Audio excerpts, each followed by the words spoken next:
তীব্র গরমে বিপর্যস্ত যশোরের জনজীবন। শুক্রবার জেলার সর্বোচ্চ তাপমাত্রা 41.2 ডিগ্রি সেলসিয়াস রেকর্ড করা হয়। এ বিষয়ে আরো জানাতে সরাসরি যুক্ত হচ্ছেন সহকর্মী সাকিরুল কবির রিটন।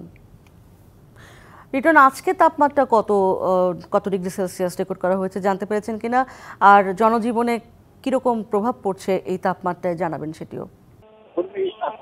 যেমনটি বলছিলেন, আসলে জনজীবন যে ভয়াবহ যে বিপর্যস্ত হয়ে পড়েছে। গতকাল ছিল দেশের দ্বিতীয় সর্বোচ্চ তাপমাত্রা 41.2 ডিগ্রি রেকর্ড করা হয়েছিল।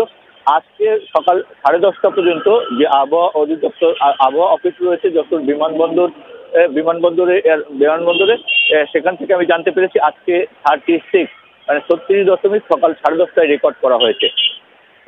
কিন্তু কালকের থেকেও মনে হচ্ছে আজকে গরমের অনুভূতিটা বেশি, যার কারণে হাসপাতালগুলোতে রোগীর চাপ।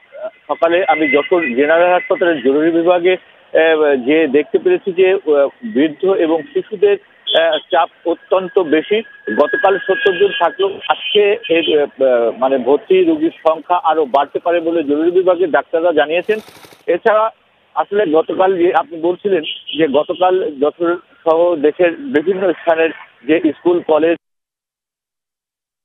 খোলার কথা রয়েছে, এই স্কুল খোলা নিয়ে অভিভাবকরা একটু শঙ্কায় রয়েছে, কারণ যে তাপমাত্রা, এই তাপমাত্রায় বাচ্চাদের ঘরের বাইরে বের করা নিষেধ করলেও ডাক্তাররা কিন্তু এই স্কুল খোলা নিয়ে অভিভাবকরা বেশ চিন্তিত আমাকে জানিয়েছেন। আমি কয়েকজন অভিভাবকের সাথে কথা বলেছি, তারা বলছেন যে এই গরমে স্কুল বন্ধ রাখলেই ভালো হয়। তাপমাত্রা স্বাভাবিক হওয়ার পর স্কুল খোলার আহ্বান জানিয়েছেন অভিভাবকরা। কর্মী, এই ছিল সর্বশেষ অবস্থা। অনেক ধন্যবাদ আপনাকে রিটন।